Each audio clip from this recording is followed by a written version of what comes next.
Ela trabalhava mais de 10 horas por dia, tinha um cargo de responsabilidade e um salário que muitos considerariam acima da média.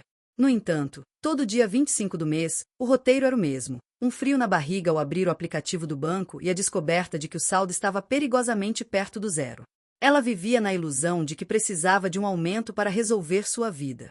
Acreditava piamente que o problema era a inflação, o custo de vida da cidade ou simplesmente o azar. Ela provou para si mesma, com planilhas incompletas e justificativas mentais, que nunca sobrava dinheiro porque a vida era cara demais. Mas a verdade é que ela estava sendo assaltada por si mesma, em plena luz do dia, através de microdecisões automáticas que destruíam seu futuro antes mesmo de ele começar a ser construído no presente. O erro de verdade não estava nos grandes gastos, como o aluguel ou a parcela do carro. Esses ela monitorava com rigor. O erro estava no que ela chamava de mergulhos invisíveis. Eram os gastos de 5, 10 ou 20 reais que ela desconsiderava por achar que não faziam diferença no montante final. O café gourmet diário, a assinatura do streaming que ela não assistia, a taxa de entrega da comida que ela pedia por preguiça de cozinhar.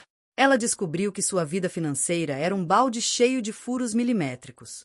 Sozinho, nenhum furo esvaziaria o balde, mas juntos, eles drenavam toda a sua energia vital.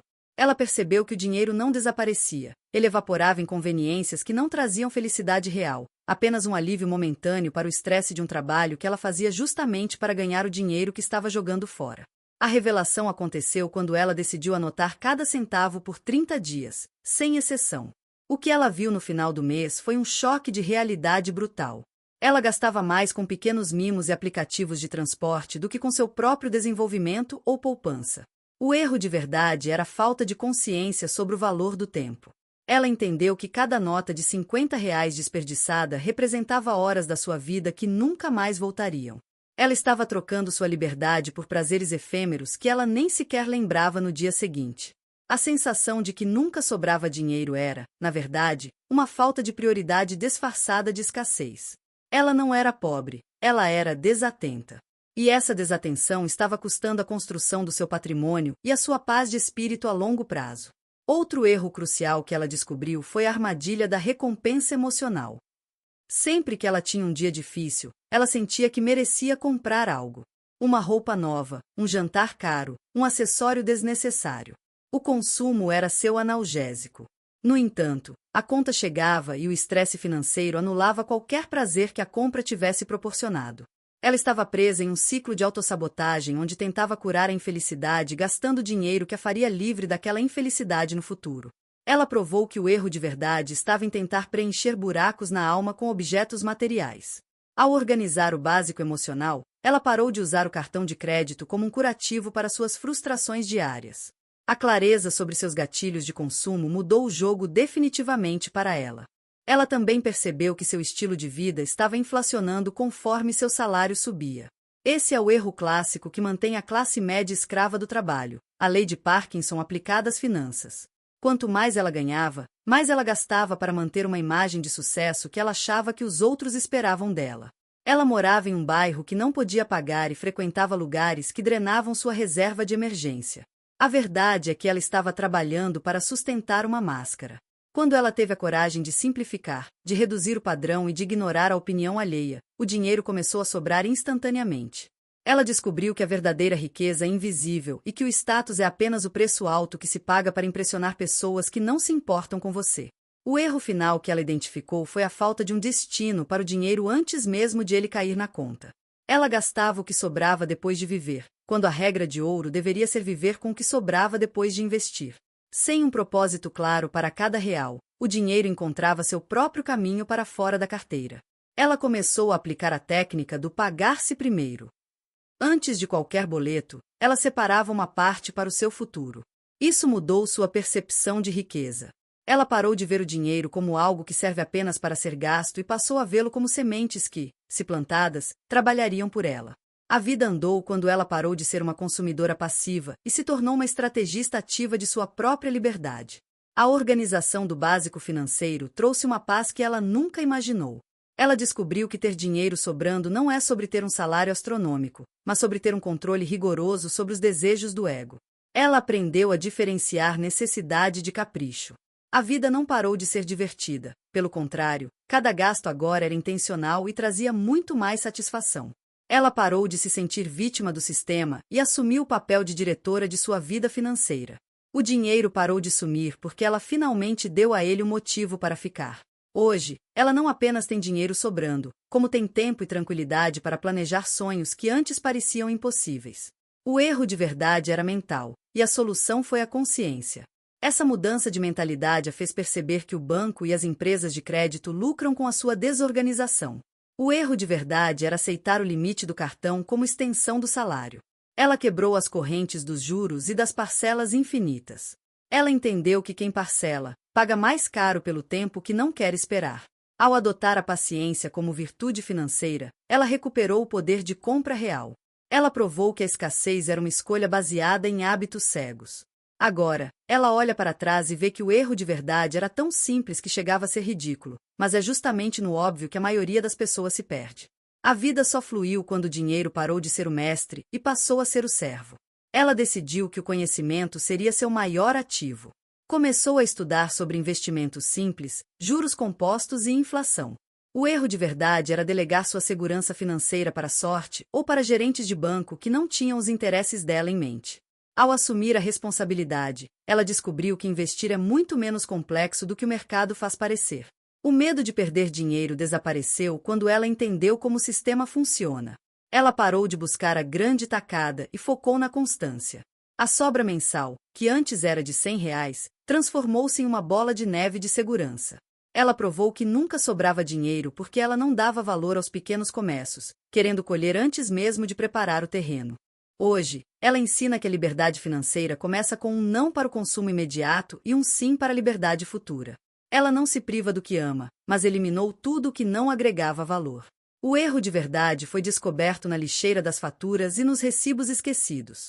Ela provou que qualquer pessoa, independente da renda, pode mudar sua trajetória se tiver coragem de encarar a verdade sobre seus próprios hábitos. O dinheiro agora sobra porque o propósito dela é maior do que qualquer vitrine de shopping. Ela é a prova de que a organização do básico financeiro é o alicerce para uma vida extraordinária. O erro foi o mestre, a verdade foi o caminho e a organização foi a ferramenta de libertação definitiva. A maior surpresa foi perceber como o ambiente social induzia ao erro. Ela percebeu que seus círculos de amizade baseavam a diversão no gasto. O erro de verdade era achar que para pertencer a um grupo, ela precisava seguir o mesmo ritmo de desperdício. Ela começou a sugerir programas que não dependiam de grandes orçamentos, como trilhas, jantares em casa ou apenas conversas no parque. Para sua surpresa, as pessoas reais ficaram e os relacionamentos se tornaram mais profundos. Ela descobriu que o dinheiro que sumia antes era usado para comprar uma aceitação que ela já deveria ter. Ao organizar suas conexões, o financeiro acompanhou. Ela parou de pagar para ser amada e começou a ser admirada pela sua sobriedade e foco. Ela também identificou o erro de não ter uma reserva de emergência. Antes, qualquer imprevisto, um pneu furado ou uma consulta médica, virava uma catástrofe financeira que a jogava de volta para o cheque especial. O erro de verdade era viver na corda bamba sem rede de proteção. Ao priorizar a construção de um fundo de segurança, ela eliminou a ansiedade que a fazia gastar mais por puro nervosismo. A reserva trouxe uma clareza estratégica. Ela agora podia tomar decisões profissionais melhores, sem o medo de ser demitida e passar fome. O dinheiro passou a sobrar porque ela parou de pagar o pedágio da urgência. Ter paz custa barato, mas exige a disciplina de não gastar a paz com futilidades momentâneas. Outro ponto fundamental foi a revisão das assinaturas automáticas. Ela percebeu que pagava por conveniências digitais que mal utilizava. O erro de verdade era o vazamento silencioso do cartão de crédito. Somando tudo, era uma parcela considerável do seu trabalho que ia para empresas de tecnologia sem nenhum retorno prático. Ela cancelou o supérfluo e sentiu o alívio imediato no fluxo de caixa.